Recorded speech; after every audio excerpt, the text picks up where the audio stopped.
சகோதர சகோதரிகளே, எல்லாம் மகிழ்ச்சியா இருக்கிறீங்களா? நல்லா இருக்கிறீங்களா? வாழ்த்துக்கள். அமெரிக்கா நாட்டிலே சாம் ஜான்சன் என்ற 2 நண்பர்கள், உயிருக்குறான நண்பர்கள், பாஸ்டன் நகருக்கு அவர்கள் சென்று கொண்டிருந்தார்கள். செல்கின்ற வழியிலே எதிர்பாராத விதமாக ஒரு பெரிய கோர விபத்திலே அவர்கள் சிக்கிக் கொண்டார்கள். 2 பேரும் மருத்துவமனையிலே அனுமதிக்கப்பட்டார்கள். தனித்தனி சிகிச்சை பிரிவு. சாம் பலத்த காயம் அடைந்திருந்தார். மருத்துவர் அவரிடம் சொல்லிவிட்டார், ஏற்கனவே உங்களுக்கு புற்றுநோயும் இருக்கிறது, உங்களுக்கு பலத்த காயம், உயிர் பிழைப்பதே அரிது என்று கைவிரித்து விட்டார். ஜான்சன் அவரிடம், உங்கள் கண் பார்வை முற்றிலும் போய்விட்டது, நீங்கள் வாழ்நாள் முழுவதும் இப்படியே தான் இருக்க வேண்டும், வேறு வழி இல்லை என்று ஜான்சனிடம் சொல்லிவிட்டார். இந்த நேரத்திலே சாம் மருத்துவரை அழைத்து, சரி, தன் நண்பனுக்கு கண்டு போயிடுச்சு, நாம எப்படியும் சாக போறது உறுதி, எனவே மருத்துவரிடம் சொல்கிறார், என் கண்களை எடுத்து நண்பனுக்கு கொடுத்து விடுகிறேன், நான் இறந்த பிறகு என் கண்களை எடுத்து நண்பனுக்கு.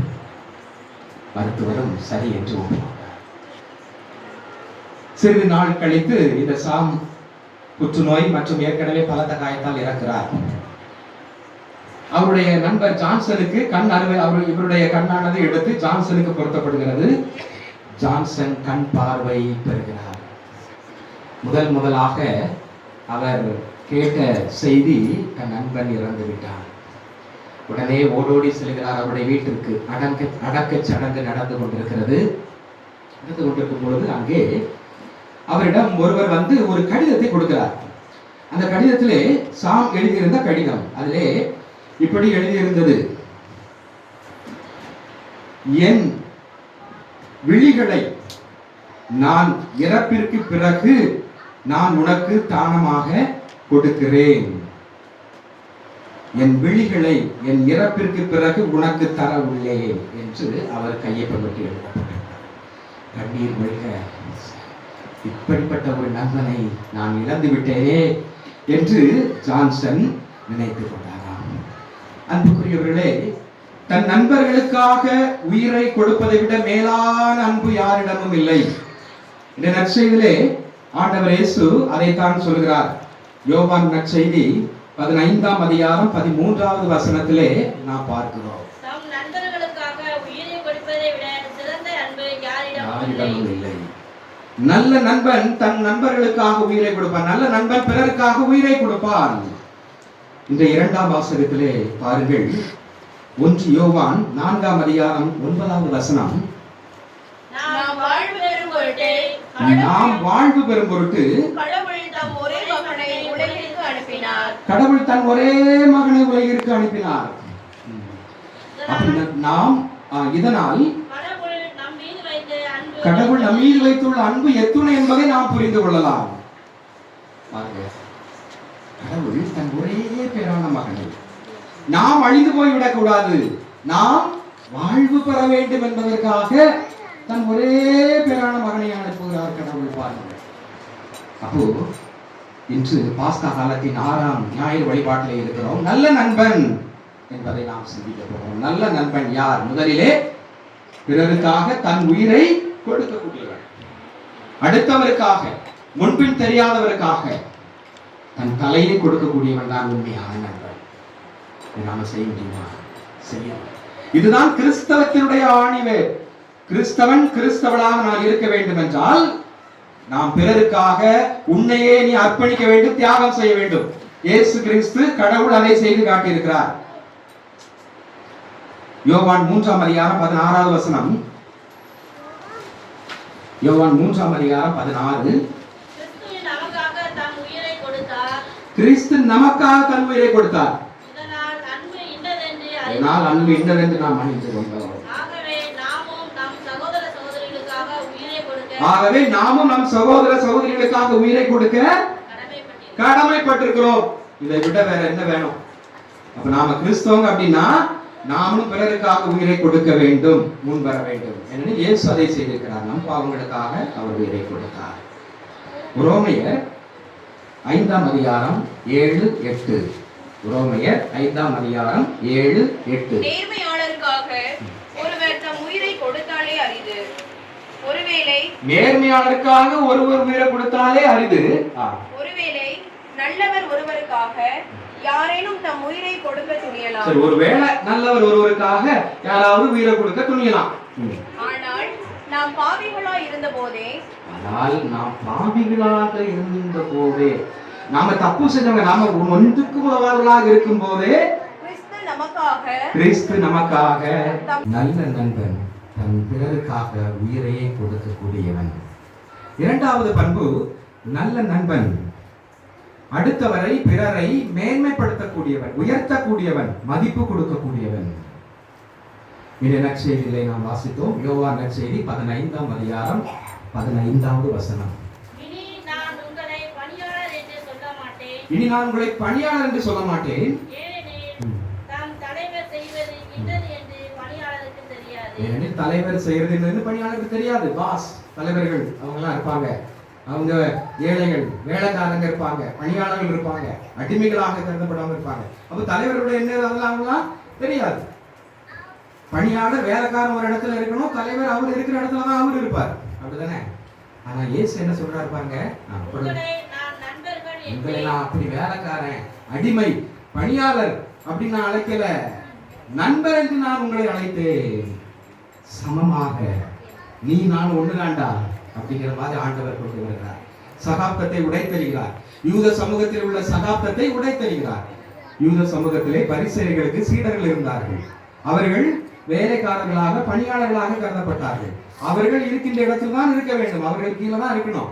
ஆனால் பரிசேயர்கள் சரி இவர்கள் மேலே இருக்க வேண்டும். அவர் என்ன சொல்றாங்க அப்படியே செய்யணும். ஒரு அடிமை போல இருந்தார்கள். ஆனால் ஆண்டவர் இயேசுவுடைய சீடர்கள் நம்ம எல்லாத்தையும் சீடர்கள் என்கிறார், சமமாக பாவிக்கிறார். நண்பர்கள் என்று சொல்கிறார், உங்களை நான் நண்பர்கள் என்றேன். பார்த்தீங்களா? அப்போ இதுதான் நாம் பிறருக்கு அடுத்தவரை உயர்த்த வேண்டும், அடுத்தவரை நமக்கு சமமாக பாவிக்க வேண்டும், அடுத்தவர்களுக்கு மதிப்பு கொடுக்க வேண்டும். வீட்டுல ஆண் பெண் வேறுபாடு இருக்கா? இருக்கக்கூடாது. பெற்றோர் பிள்ளைகள் எல்லாமே ஒண்ணு. உயர்ந்தவர் தாழ்ந்தவர், பெரிய பணக்காரர் ஏழை, படித்தவர் படிக்காதவர், அந்த இனம் இந்த இனம், அந்த ஊர் இந்த ஊர் என்ற வேறுபாடு.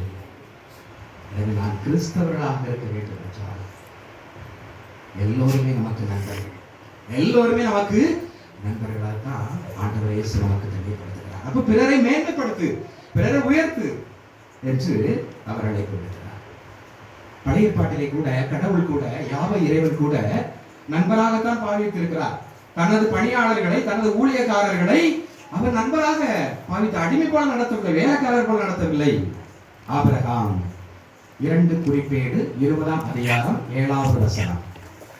2 குறிப்பேடு 20ஆம் அதிகாரம் 7வது வசனம். எங்கள் கடவுளே, உம் மக்கள் இஸ்ரவேலுக்காக இந்த நாட்டு மக்கள் அனைவரையும் வெளியேற்றி இதனை உன் நண்பர் ஆபிரகாமின் வழிமரபினருக்கு, உன் நண்பர் ஆபிரகாமின் வழிமரபினருக்கு என்றென்றுமாக கொடுத்தவர். அப்போ ஆபிரகாம் கடவுளுடைய யாவை இறைவனின் நண்பர், யாவை இறைவனின் நண்பர். அப்போ எல்லா நாட்டு மக்களுக்காக அவங்கெல்லாம் விரட்டிட்டு உன் சொந்த மக்களாக உங்களுக்கு கொடுக்கணும்னு உன் நண்பர் ஆபிரகாமுக்கு இந்த நாட்டை கொடுத்தார். இதே செய்திதான் யாக்கோபு திருமுகம் 2ஆம் அதிகாரம் 23வது வசனத்திலே பார்க்கிறோம். கடவுளின் நண்பர் ஆபிரகாம். எனவே பணியாளர்கள், வேலையாட்கள், நாம் எல்லாரையும் மதிப்பு கொடுக்க வேண்டும். நம்முடைய சகோதர சகோதரிகளை உயர்வாக மதிப்போடு நடத்த வேண்டும். முதல்ல நம்ம கூட பிறந்த சகோதர சகோதரிகளை நாம் மதிப்போடு நடத்தலாம், என்னை விட மேன்மையா நடத்தலாம் இல்ல. இன்னைக்கு நிறைய சண்டைகள், நிறைய பிரச்சனைகள், உடன் பிறந்த சகோதர சகோதரி, சொத்து பிரச்சனை, ஒரு அடி நிலத்தை விட்டு கொடுக்க முடியல. அது எங்க நம்ம அவங்கள மேல மதிக்கிறது பாருங்க. அப்ப நல்ல நண்பன் ஆண்டவர் இயேசு இந்த நாளிலே சிந்திக்க அனுப்பிவிடுகிறார். உன்னுடைய சகோதர சகோதரிகள், உன்னுடைய வீட்டில் உள்ள உன்னுடைய உறவினர்கள், உனக்கு தெரிந்தவர்கள் எல்லாரும் நீ நண்பராக கொள், சமமாக நீ மதித்து நட, அவர்களை மேன்மையாக உயர்த்து. 3வது நல்ல நண்பன் குறைகளை காணாமல் நிறைகளை காணக்கூடியவன் தான் உண்மையான ஒரு நண்பன். பாருங்க, 2 நண்பர்கள் இருந்தாங்க. அவங்க போறாங்க, காட்டு வழியா சென்று கொண்டு இருக்கிறாங்க. அப்போ பேசிக்கிட்டே போறாங்க. பேசிட்டு போகும்போது அப்படி கொஞ்சம் அது வாக்குவாதமாக போகுது. கடைசியில சண்டை வந்துருச்சு. சண்டை போட்டு அடிச்சான் ஒருத்தன், அவன் கீழே விழுந்துட்டான். அது பாலைவன பகுதி. அப்போ அடி வாங்கினவன் எழுதுறான், அந்த பாலை மண்ணில் எழுதுறான், இன்று எனக்கு கருப்பு நாள், என் நண்பன் என்னை அடித்த நாள் அப்படின்னு மண்ணில் எழுதிட்டான்.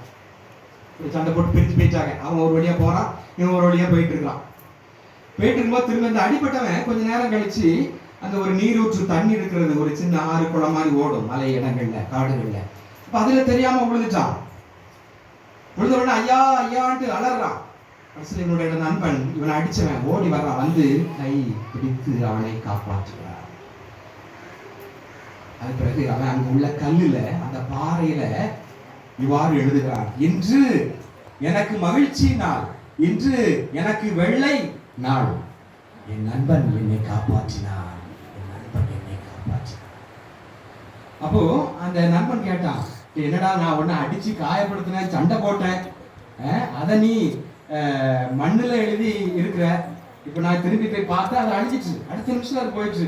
ஆனா நான் காப்பாத்தினது என்னை இவ்வளவு தூரமா நினைச்சு பாறையில எழுதிருக்கிறியே, அது அழியாம நூற்றாண்டுகளுக்கு மேலாக இருக்குமே அப்படின்னு சொல்லி. அப்ப அவன் சொன்னான், எனக்கு நீ செஞ்ச குறைகள், நீ செஞ்ச தவறு எனக்கு பெருசா படல, நீ செஞ்ச நன்மை தான் எனக்கு பெருசா பட்டுச்சு. எனவே அன்புக்குரியவர்களே, நாமும் நம்மோடு வாழ்ந்த சகோதர சகோதரிகளின் நன்மையை, நல்ல குணங்களை நாம் பார்க்க வேண்டும். குறைகளை, தீமைகளை, தவறான காரியங்களை களைய வேண்டும். அதை கண்டுகொள்ளாமல் நல்லதை நீ கண்டுகொள், நிறையை பார், குறையை பார்க்காதே என்று ஆண்டவர் இந்த நாளிலே நமக்கு சிறப்பாக அறிவுறுத்துவதை நாம் பார்க்கிறோம். நான்காவது, நல்ல நண்பன் துன்ப வேளையிலே துணையாக இருக்கக்கூடியவன். நம்ம கஷ்டப்படுறோம், நமக்கு ஏதாவது ஒரு வேதனை இருக்கு, நோய் நொடியில இருக்கிறோம், என்ன மருத்துவமனையில இருக்கிறோம், தீராத வியாதியில இருக்கிறோம், கடன் தொல்லையில இருக்கிறோம், ரொம்ப மன பிரச்சனையில இருக்கிறோம், கண்ணீர் விட்டு அழுறோம். அந்த நேரத்துல ஆறுதல் தர்றதுக்கு, உன்னை தாங்கி கொடுப்பதற்கு, உனக்கு துணையாக இருப்பதற்கு இருக்கக்கூடியவன் தான் உண்மையான நண்பன். ஹெலன் கெல்லர் சொல்வார், நண்பனோடு இருளில் செல், வெளிச்சத்தில் தனியாக செல். பகல்ல வெளிச்சத்தில் நாம தனியா போயிடலாம், ஆனால் கஷ்டப்பட்ட நேரத்துல இருள்ல நைட்டு நேரம் அவன் நண்பனோடு செல். அப்ப இருளில் துன்பத்தில் துணையாக இருப்பவன் தான் உண்மையான நண்பன். விபரீதத்தில் பாருங்க, பழைய ஏற்பாட்டுல சீரா புத்தகத்துல அருமையாக நண்பன் குணாதிசயங்களை அருமையாக வெளிச்சமிட்டு காட்டப்படுகிறது. சீராக் 6ஆம் அதிகாரம் 14வது வசனம்.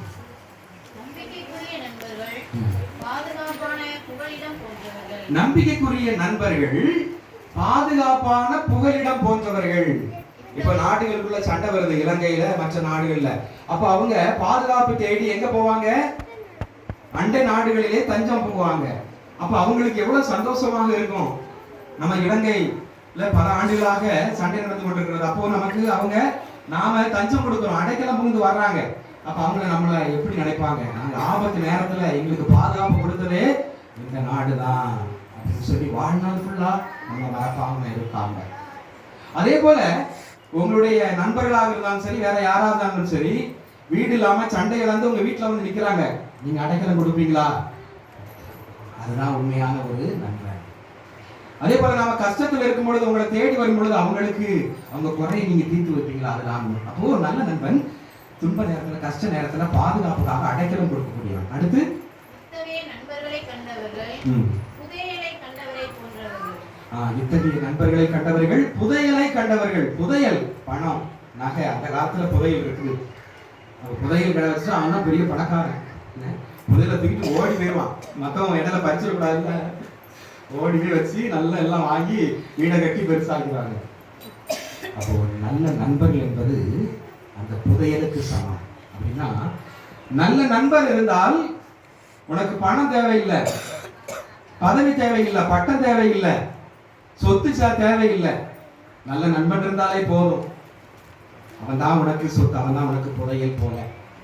நீ ஏழையாக, பரம ஏழையாக ஒண்ணுமே இல்லாம இருந்தாலும், வங்கி கணக்கில் ஒண்ணுமே இல்லாம இருந்தாலும், ஒரு நல்ல நண்பன் இருந்தா போதும், நீ பெரிய பணக்காரன்.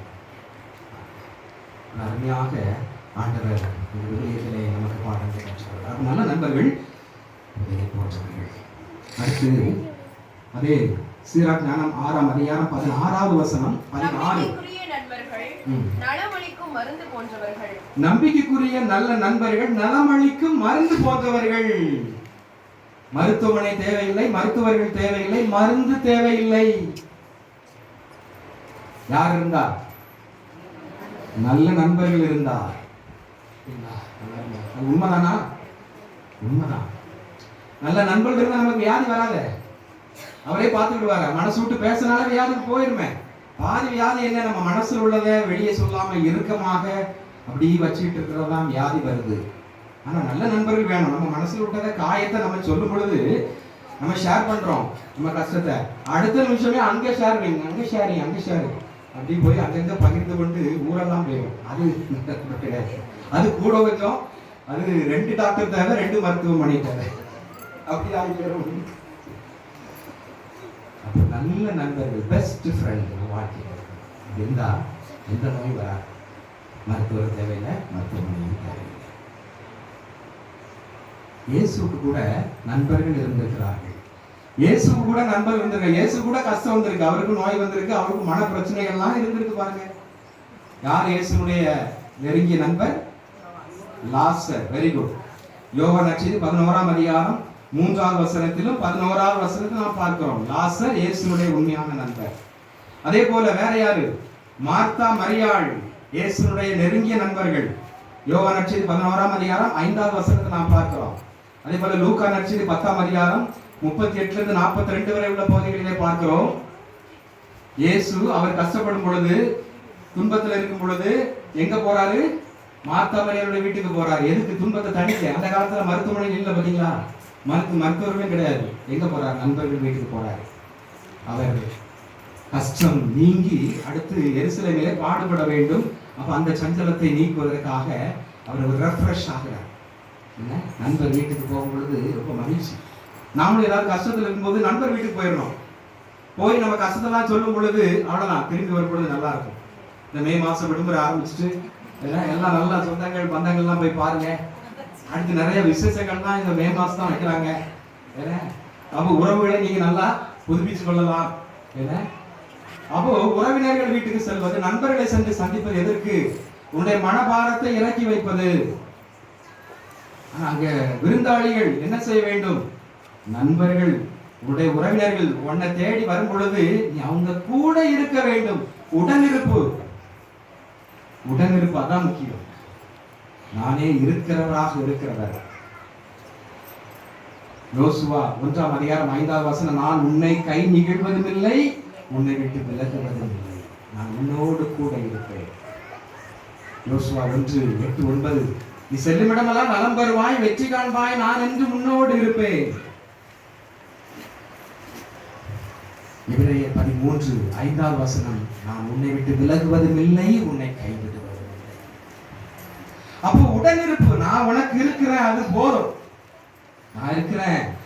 நோய் முடியா, தீராத நோயா, மருத்துவர் கூட கைவிட்டாங்க, அந்த நோயை சுகப்படுத்த முடியாது, நான் இருக்கிறேன், அது போதுங்க. அந்த ஒரு அன்பான வார்த்தை, ஒரு நண்பனுடைய உடனிருப்பை போதும். எனவே நாம் உறவினர்கள், விருந்தாளிகள் விருந்து உபசரிக்கும் பொழுது நாம நிறைய நல்லா அப்படி கவனிக்கணும், இப்படி கவனிக்கணும், என்ன நிறைய செய்யணும். மார்த்தாளை போல பரபரப்பாக இருக்க வேண்டாம். மரியாதை போல உன் வீட்டுக்கு வந்திருக்கிறவங்கள என்ன செய்யணும்? உட்காரணும், கூட இருந்தாலே போதும். அவங்க மனசு விட்டு பேச ஆரம்பிப்பாங்க. நான் இருக்கிறேன் அப்படின்னு ஆறுதல் சொல்லுங்க. நீங்க கூட இருந்து கேட்டாலே போதும், கவனிச்சாலே போதும், அவ்வளவு மனபாரம் இறங்கிரும். அவங்க 2 நாள் வீட்டுல இருந்துட்டு 3ஆம் நாள் வீட்டுக்கு போகும்போது போன் பண்ணுவாங்க, அப்பா என் மனபாரத்தை இறக்கி வச்ச மாதிரி இருந்துச்சு, என் நோயெல்லாம் தீர்ந்துச்சு, என் கஷ்டமெல்லாம் தீர்ந்துச்சு என்று சொல்வார்கள். அப்போ அதுதான் உண்மையான நண்பன், துன்பத்தில் துணையாக இருப்பது. அப்ப நம்மை தேடி வருகிறவர்களுக்கு நீ காது கொடுத்து கேட்பது. நான் இருக்கிறேன். கஷ்டத்துல வர்றவங்களுக்கு நான் இருக்கிறேன். பண உதவி செய்ய வேண்டாம், வேற எந்த உதவியும் செய்ய வேண்டாம். உங்களுக்கு தண்ணி கொடுக்க வேண்டாம், சாப்பாடு கொடுக்க வேண்டாம். நீ சாப்பாடு கொடுக்க நிறைய இருக்கிறாங்க, தண்ணி கொடுக்குற நிறைய இருக்கிறாங்க. ஆனா கஷ்டத்தில் உள்ளவங்களை அவங்க உங்களை தேடி வரும் பொழுது காது கொடுத்து கேட்கறதுக்கு நான் இருக்கிறேன் அப்படின்னு சொல்றதுக்கு தான் இன்னைக்கு ஆள் இல்லை. ஏன்னா இன்னைக்கு பரபரப்பான உலகம், எல்லாரும் நான் பிஸி, நான் வேலையா இருக்கிறேன் அப்படி இப்படின்னு எல்லாம் ரவுண்ட் அடிச்சுட்டு இருக்கிறோம். அதனாலதான் நின்று நிறைய வியாதிகள் மருத்துவமனைகள் நிரம்பி வழிகிறது. உடல் நோய் சம்பந்தமான மருத்துவமனைகள், மனநோய் சம்பந்தமான மருத்துவமனை நிரம்பி வழிந்து கொண்டிருக்கிறது. காரணம் இதான். அப்போ அவங்க கஷ்டத்தில் இருக்கும்போது அவங்க கூட இருந்து கேட்டாலே போதும் என்று அப்போ துன்பத்தை துணையாக. எனவே அன்புக்குரியவர்கள், இந்த நாளிலே நல்ல நண்பன் வழிபாடுகள் 2ஆம் வாசகம், நற்செய்தி வாசகம் அன்பை பற்றி தான் சொல்கிறது. நல்ல நண்பன் யார் என்று சொல்கிறது. எனவே நல்ல நண்பன் 1, பிறருக்காக உயிரையே கொடுக்க முன்வர வேண்டும். 2, அடுத்தவரை மேன்மையாக உயர்த்த வேண்டும், மதிப்பு கொடுக்க வேண்டும். நான் உங்களை நண்பர்கள் என்றேன், வேலைக்காரர்கள் போல வேறுபாடு இல்லாமல் நாம் சமமாக நடத்த வேண்டும். 3, நல்ல நண்பன் குறைகளை பார்க்காமல் நிறைகளை பார்க்கக்கூடியவர். நல்ல நண்பன் 4வது துன்பத்தில் துணையாக இருக்கக்கூடியவர். இந்த ஆண்டவர் இயேசு உடைய பண்புகளை நாம் அமலாக்கிக் கொள்வோம். இயேசுதான் உண்மையான நண்பர். இயேசுவை தான் ஒரு முழுமையான நண்பராக நாம் பெற்றுக்கொள்ள வேண்டும். அவர் நம்மை அன்பு செய்கிறார், நாம் அவரை அன்பு செய்யும். அடுத்ததாக நமக்கு அடுத்திருப்பவரை அவர்களுக்கு நான் ஒரு உற்ற நண்பனாக, நல்ல நண்பனாக நான் இருக்க இந்த 4 காரியங்களை நமதாக்கிக் கொள்வோம். அதற்கு மேல வர வேண்டும். இந்த வழிபாட்டிலே பங்கெடுப்போம். ஆமென்.